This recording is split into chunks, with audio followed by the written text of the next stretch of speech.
Welcome back, everyone. We're diving into something a little different this time. Two celebrations that, well, they just happen to fall on the same day, March 4th, 2025. So get ready to explore National Sons Day and Paczki Day, two um, seemingly pretty unrelated events, right? But trust me, they offer some really fascinating glimpses into American culture. It's wild, isn't it? Yeah. It really is how these two celebrations, one about family, the other about, well, a Polish pastry, Yeah. can say so much about how we connect with our heritage and build a sense of community. Exactly. So let's jump right in with National Sons Day. I think there's some debate about the actual date, right? Some sources say it's September 28th. Yeah, that's right. But we're sticking with March 4th for this deep dive. That's what the National Day calendar says. So That makes sense. And it's, a relatively new celebration. It really started gaining traction around 2018. Oh, wow. Okay. Yeah, started by Jill Nico, a mother who felt, sons deserve their own special day, just like daughters do. National Daughters Day, of course. Right, right. Yeah, that's a really lovely sentiment. But it does make you think, like, why did it take until 2018 for this to become a thing? That's a great question. It could be, well, maybe there's a growing awareness of the unique challenges young men face today and a need to, really intentionally celebrate and support them. I hadn't thought of it that way, but that makes a lot of sense, especially in a world where we're kind of constantly reevaluating these gender roles and expectations. It feels like having a day for sons takes on a whole new meaning. Exactly. And it's not just a day on the calendar. Yeah. It's a chance to really think about how we nurture and guide boys into becoming well-rounded people, recognizing their strength, supporting what they want to achieve, especially with all the pressures they face today. Yeah, yeah. So it sounds like if you're celebrating National Sons Day, the best gift you could give is a good conversation, some quality time, and maybe a bit of encouragement for, whatever they're passionate about. Absolutely. I think sometimes the simplest things have the biggest impact. I love that. Okay, so we've tackled the heartwarming. Now let's move on to the mouth-watering. Paczki Day. Ah, yes. A celebration that really shows the influence of immigrant traditions and, well, everyone's love for a good pastry. For sure. Now, I know some people might not be familiar with these, so imagine a donut. But like richer, more decadent, and just filled with pure deliciousness. That's a Paczki. The name, it actually comes from the Polish word paczek, which means package. And, well, it hints at how these treats are tied to the pre-Lenten season. Wait, so are you saying Paczki Day is like a final hurrah before Lent? Exactly. Paczki were traditionally made with all the, the rich ingredients, sugar, eggs, lard, Yeah. things people would give up during Lent. It was a way to use it all up and have a final feast. That's so interesting. It reminds me of how other cultures have similar traditions, like Mardi Gras in New Orleans or Carnival in Brazil. Indulging before abstinence. It's a pretty universal thing, huh? It really is fascinating how you see those same patterns across different cultures and time periods. It's like a shared human experience. But let's get back to Paczki and how this Polish tradition has become, like, part of American culture. Right. We can't talk about Paczki Day without mentioning places like Detroit and Chicago, right? Yeah. They're these huge Polish-American communities, and they go all out for this celebration. Oh, yeah, absolutely. Bakeries there are working overtime to keep up with the demand.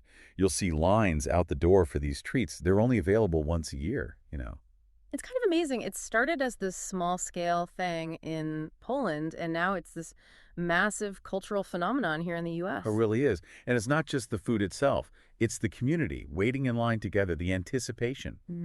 It creates this sense of belonging. I love that. Now, this is making me want to hear more about the different kinds of Paczki out there. What are some of the traditional fillings? And are there any modern twists people are trying out? So the fillings, like what are we talking about here? I'm ready to dive in. Well, the traditional ones, are usually fruit-based. Prune, apricot, raspberry.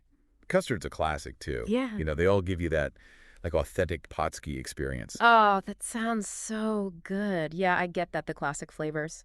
But you mentioned modern twists. What are some of the, the more unexpected fillings, the stuff people are experimenting with? Oh, some of the things they're putting in these Paczki that you wouldn't believe it.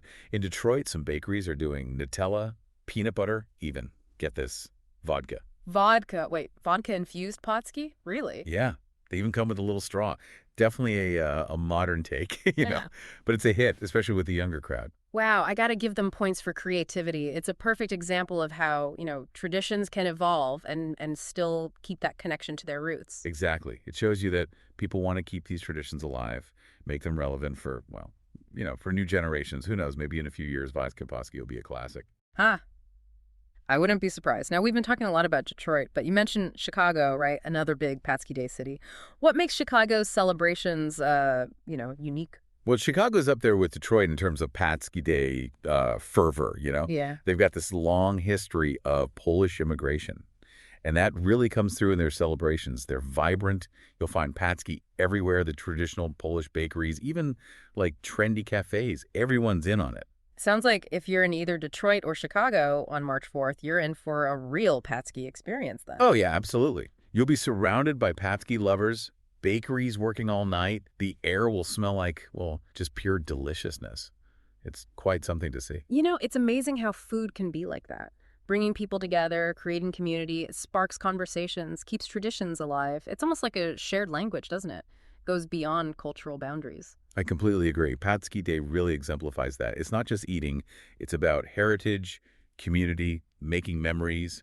It's like this delicious little reminder of, where we come from and how all these different cultural influences, they come together to shape who we are today. Exactly. And that's something worth celebrating so we Yeah. can pass on, right, to future generations. So here we are. We've looked at these two totally separate celebrations, National Sons Day and Paczki Day, happening on the same day. One's about family, the other's about, well, a Polish pastry with a pretty interesting history. But both of them, they point to this need we have for connection, belonging, and I guess, a shared sense of who we are.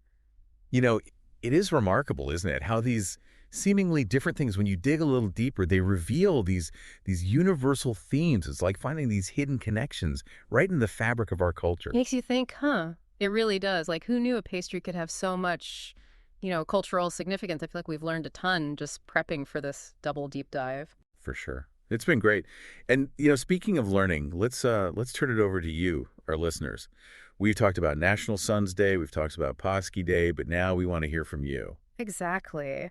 What do you guys think about all this? Did anything surprise you? Does it connect with, your own experiences or family traditions? Maybe you have a special way you celebrate with the sons in your life, Mhm. or a favorite Paczki memory. Let us know. Because that's what this whole deep dive is about, right? Sparking curiosity and understanding how these traditions, they contribute to this huge tapestry of human experience. Absolutely. And, to leave you with something to really think about, here's a final question for you all. How do those food traditions actually connect us to our heritage, and how do they create this sense of community? Yeah, think about it. What are those dishes that bring back those vivid memories of your childhood, or those special meals you share with family during the holidays? What stories do those foods tell? How do they, shape who you are and connect you to a bigger community? It's true. Food is way more than just fuel, right? It's a huge symbol of culture, history, the things we all share. So take some time to think about the role it plays in your own life. What does it say about, who you are and where you come from? I love that. So whether you're celebrating National Sons Day with a heartfelt conversation, or you're indulging in a Paczki on Paczki Day, just remember to enjoy the moment. Appreciate the things that make life so rich and meaningful. That's what it's all about. Thanks for joining us on this double dose of celebration. Until next time, keep exploring, keep learning, and keep diving deep. Today is your lucky day. Today is the day that our $3 website works for you, paying you directly to your PayPal daily. Imagine $3 ongoing continuous payments to your PayPal account. Imagine falling asleep and waking up to $300 in your PayPal account. How would this make you feel? How could this help you? What bills could you pay? What kind of fun could you have? What does that retirement look like now? All for a one-time payment of $3. This website is DFY done for you, fully built and completely hosted, and never stops collecting payments for you. You have spent $3 on coffee on a regular, but that coffee won't help you create multiple streams of income. Click the link below.